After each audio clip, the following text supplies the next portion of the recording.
Yo, what's going on today, guys? This is Rick with RR Sports, and today I'm bringing you a top underrated MLB list that me and Ryan came up with, basically going from position to position in baseball and talking about the players that just don't get the hype that they deserve. Just very consistent, everyday baseball players that go out in the MLB and play above average, if not all-star level baseball, and they really just slide under the radar. Because A, they don't get paid what they're worth, or B, people just don't know about them because they're on really bad teams. So let's talk about it, guys. Let's jump right into it. It's going to be exciting. So if you guys do enjoy this, make sure you guys do drop a like on the video, subscribe to the channel, and we'll make more list videos just like this one. Let's do it. So the first position we're going to talk about here today is catcher. Catchers are obviously all over the place, but I think the most underrated catcher in the MLB is got to be Tyler Stephenson of the Cincinnati Reds. The reason I say that he's the most underrated is because he's still on his rookie deal, so he's only making $170,000 a year, and this guy comes out and hits nearly 300. He's a lifetime 293 so far in his 4 years in the MLB. He really has only played one full season, which was his Rookie of the Year campaign, where he got 6th place in the Rookie of the Year, and honestly, I would have never guessed he placed that high in it because he is just so underrated. And I think everyone knows that the Cincinnati Reds are a joke of an organization right now. But what he has done so far is he's putting up great numbers. He hit 294 his first stint in 2020, 286 in 2021, 319 in 2022, and 270 in 2023. So you're getting great batting average. Not a lot of other things going on. He's pretty much a primarily singles hitter. Like, he only hit 21 doubles and 10 home runs in that full season that he had. And then in his injury season last year, he hit 319 with 6 home runs. So really, there's not a lot of pop behind the bat. But for consistent ABs from a catcher that plays pretty decent defense, like he's not an outstanding catcher by any means, but I don't think anyone would look at him and say he's a bad catcher. So I think defensively, he's solid, and at the plate, he's about as good as you could want as a catcher, because let's be honest, there's catchers in this league that hit 200 and just go out there to play defense every night. So very good value here. I think as an underrated player, I bet you a lot of people have never even heard of this guy for someone that hits nearly 300. Next position we're going to talk about here today, guys, is first base. And coming in as the most underrated first baseman for us is Nathaniel Lowe of the Texas Rangers. So Nathaniel Lowe, the reason why he comes in as an underrated player for us is right now, for what he gives, he's only on a 1-year deal for $4 million. And this dude just won a Silver Slugger last year.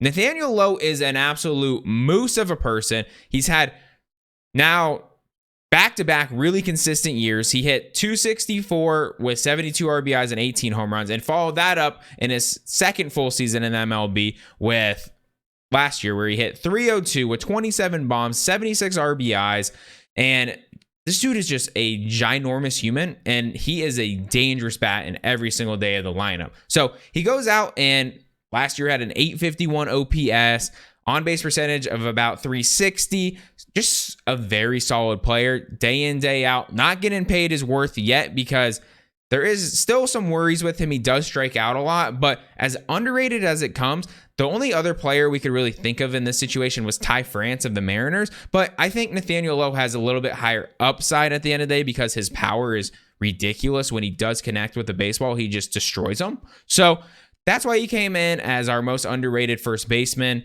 We'd love to hear what you guys are saying in the comments about who you guys think at these positions would be your favorite underrated players, because there's just so many players in the MLB that anyone can have an opinion on these, but that's who we have at first base. Let's move on to second base. He's a new second baseman. He was a shortstop. Nico Hoerner of the Chicago Cubs. The reason Nico is coming in at our best second baseman for being underrated is this guy had a lot of expectations coming out of college, but he had a really slow start to his career and kind of injury filled. He started off coming up with like a pretty good first year, played 20 games, hit 282, very solid. Then you had the COVID year where he hit 222 and just really couldn't get it going. Like, anyone can slump in that short of a season. Then he had his 2021 year, got hurt, but was hitting 300. So you saw a little glimpse of what he could bring. And then the next year, 2022 last year. He finally got a full season under his belt. You got to see him play really good defense. A lot of Cubs fans think he should have been up for the Gold Glove. Well, I don't think he was that good, but he was good defensively. But he hit 281, 10 home runs, 55 RBIs, stole 20 bags. Just a really high baseball IQ. I'm sure going to Stanford does help that at a certain extent. But to start off 2023, he is absolutely raking, hitting 355, leading the MLB in runs currently. He is a phenomenal leadoff hitter, and he really works counts. Like, you rarely see Nico. I think they said that the last game I was watching, he has faced a strike every single pitch to start the game this year. All 20 games, there's been a first pitch strike, and he has yet to swing at one. So he knows his role. He's not afraid of being in deep counts, and he's a great baseball player. And coming in as our most underrated third baseman, we have to go with arguably the best leadoff hitter in baseball, Yandy Diaz of the Tampa Bay Rays. So Yandy Diaz is super underrated in his pay. First of all, he's only getting paid 3 years, $24 million for a 400 on-base percentage leadoff hitter. That is absolutely ridiculous. He has some of the best at-bats in the MLB. He does not strike out, like, at all. All last year, he only had 60 strikeouts in 137 games. This dude has surprising pop. Like, he is a pure line drive hitter, but he'll still go out and hit you. I think he only hit 9 home runs last year. 13 and 14 is the most he's hit in his career, but I think it's because he's really honed into his game. He knows he's not going to be a power guy. So he's going to go out there. Last year, he hit 296. The year before, 256, 307, 267, 312. So almost like an every other year kind of guy, but his on-base percentages, 428, 353, 400, and starting off this year, he's hitting 300 with a 400 on-base percentage again. So realistically, you can't get much better for, what was it, 3 years, $24 million, $8 million a year for arguably the best leadoff hitter in baseball, just because how many leadoffs have a 400 on-base percentage? Like, 400 on-base percentage is no easy thing these days, so it really shows that he has great plate approach, and he really does do a great job with just about everything they ask him to do, whether it's playing third base, first base defensively, or going out there and just playing team baseball. And that's why the Rays this year, players like him, that is why they are starting off so hot and the front runner to be the World Series champions this year. They are absolutely raking as a team, and it starts off with the leadoff. So coming in as our most underrated shortstop, I will have to say that shortstop might have been the toughest position to make this video for, because if you're any good at shortstop, you just get paid, like, instantly. So we had to find someone that had good value to what he produces. And for this one, it would have to be Willy Adames of the Milwaukee Brewers. Willy Adames is a 30 home run guy.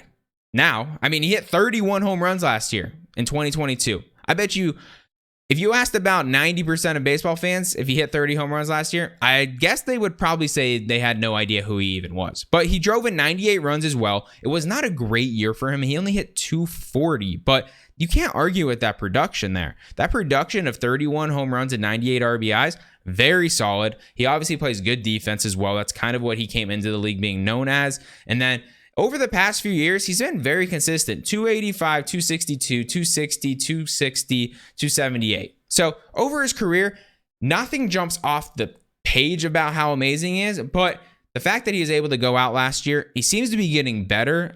His batting average went down and his strikeout rate is going up some, but obviously they found something in his swing where they're like, you know what, dude, go hit some home runs. He's going to drive in runs for the team. And like I said, it was super hard to find a shortstop that was almost undervalued because they're just so overpaid, or they come into the league with all the hype in the world. So the only other guy that I kind of wanted to throw into here was like Bo Bichette, because who knows that he's led the MLB in hits the last 2 years. But Bo kind of has like a lot of hype behind him ever since he came up, since his dad was in the MLB for how long? I mean, basically a Hall of Famer. So, you know, you couldn't really throw him on the underrated list, but that was kind of like the guy that I was going to throw on here. But Ryan brought up Willy Adames, and I honestly think that it's a great one. He's really underrated for what he's paid to what he gives.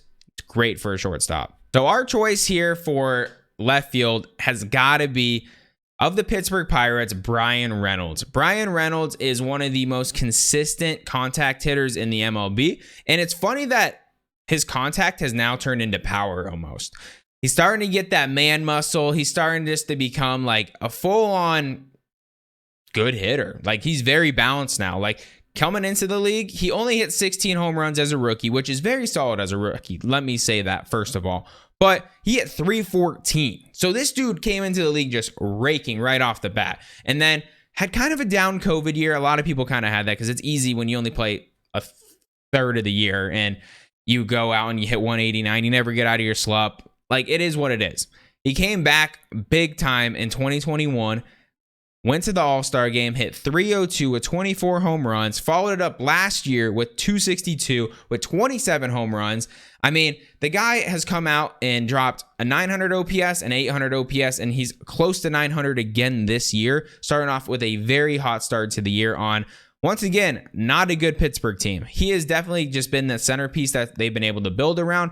There's lots of rumors that he wants out, but for the time being, he's unfortunately stuck in this situation. I would love to see him get to a better team because Pittsburgh, you're not doing anything for this guy. Let him be free. You're only paying him 2 years, $13.5 million, which I'm sure you love for the production he gives you, but let this underrated player out, please.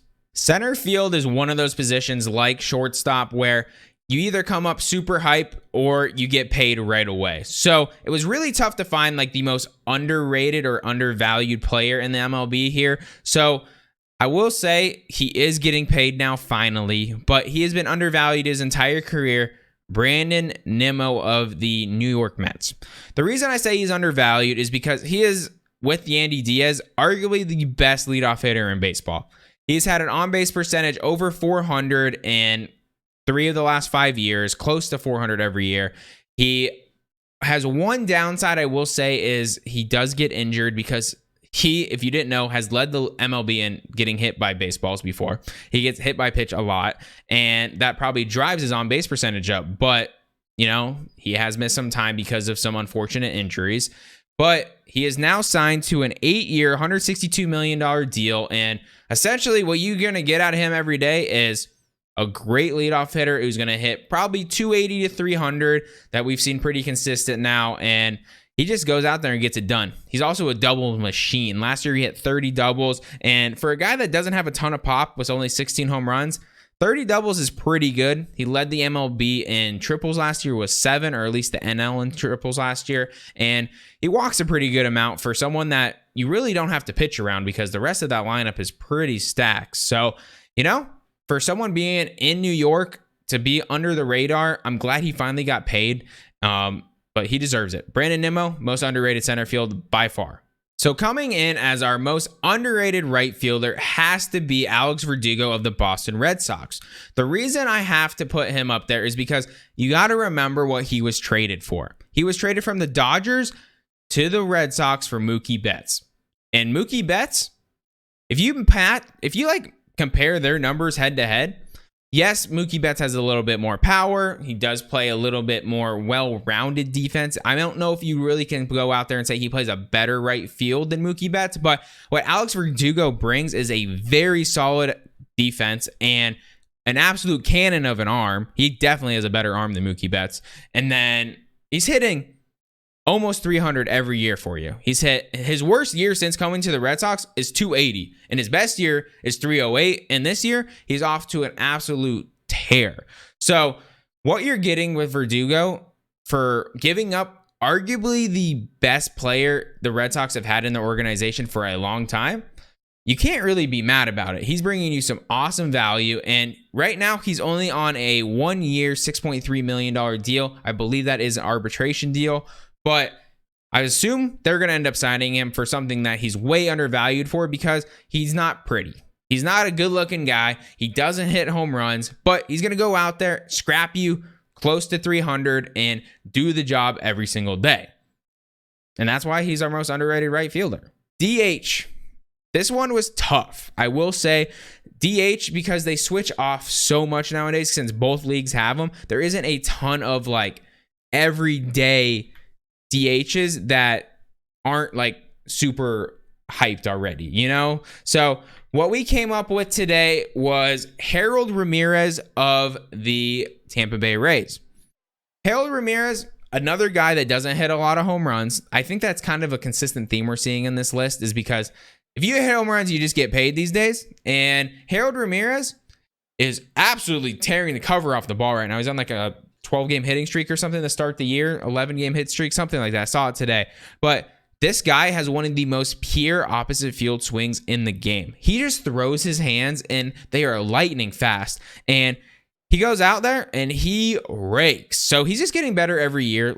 So he had 2019 year with Miami. He hit 276 for his rookie year with 11 home runs, 50 RBIs.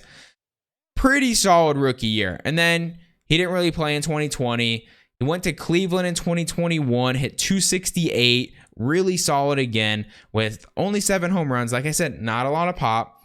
But then last year for the Rays, really like his most full year since 2019 and 2022, hit 300 with 6 home runs, 58 RBIs. And he just goes out there and, like I said, has such a pure swing. It's not the DH damage numbers that you want, but if you look around that Tampa Bay Rays team, they hit home runs and they need that guy in the middle of the lineup that's just going to give them a consistent at-bat. So I think he fits perfectly into where they are in that rotation and roster right now. So yes, he's not your classic power-hitting DH, but I think for value-wise, what you're paying for is 1 year, $2.2 million. You cannot go wrong with that. Very consistent, everyday DH that you couldn't really ask much more for other than some power, but getting great ABs. Let's talk about starting pitchers. So starting pitchers is a super tough one because, how can you be underrated and not get paid as an MLB pitcher? So we came up with a little bit biased, maybe, but Merrill Kelly of the Arizona D-backs, like the Diamondbacks, they really... Personally, I was not excited when they signed Merrill Kelly. I know Merrill Kelly from growing up here in Arizona. He went to ASU. Nothing special. But somehow, since he's come to Arizona and joined the major leagues after getting picked up out of the KBO, the Korean Baseball Organization, he is under a 4 ERA. Lifetime 393 because the first 3 years were a little up and down. He had a good COVID year at 2.59, but he had a 4.42 his first year, and then in 2021, he had a 4.44. But then last year, in 2022, he broke out for the D-backs. He had 33 starts and had a 3.3 ERA. He's never going to be a big strikeout guy. He is definitely a contact pitching pitcher. He has just a ton of movement in all his pitches, but he is surprisingly crafty. Like, I watch him and I go, how is he not getting just absolutely raked on right now? Like, he goes up there and just looks like your standard, like, high school, college pitcher, and he gets out. It's very surprising what he brings every single night. And he's only on a 2-year, $18 million deal. So, as someone that went out and he had a very consistent and good year last year, I'm surprised he didn't get any Cy Young votes, to be honest, because last year was really good. I guess he did fall off at the end of the year, which is kind of important for the voting. But like Merrill Kelly, probably the most underrated starting pitcher in baseball. And so if we thought starting pitching was hard, relief pitching was even harder, because if you're decent at all as a closer, like, you just instantly get paid because everyone wants you, because it's so hard to be a closer in baseball. And as of right now, I think the most consistent guy in the MLB for being extremely underrated, because no one really knew about this guy. He signed out of the Dominican Republic straight up, and it's got to be Felix Bautista of the Baltimore Orioles. So if you guys don't know him, you should. He is a absolute giant of a person. He is 6'8", 285, and throws 100 miles an hour. He was signed out of the Dominican Republic, and right now he's only getting league minimum. 1 year, $732,000. This guy, last year in 65 innings pitched out of the bullpen, secured a 2.19 ERA, and this year, starting off even better. This year, 10 innings pitched, he has 19 strikeouts in 10 innings pitch. Last year in 65 innings pitch, he had 88 strikeouts. So huge strikeout numbers, almost 2-1 this year so far. And he has 5 saves in 10 innings pitch. So they probably are just some in-between games where he needed to get innings in. But he is their closer this year. There's only one other save on the team. And he has a 1.69 ERA. Like, this guy is ginormous, about as scary as a pitcher you could ever want to face, throwing 100. And then he has this disgusting changeup that just falls off the table.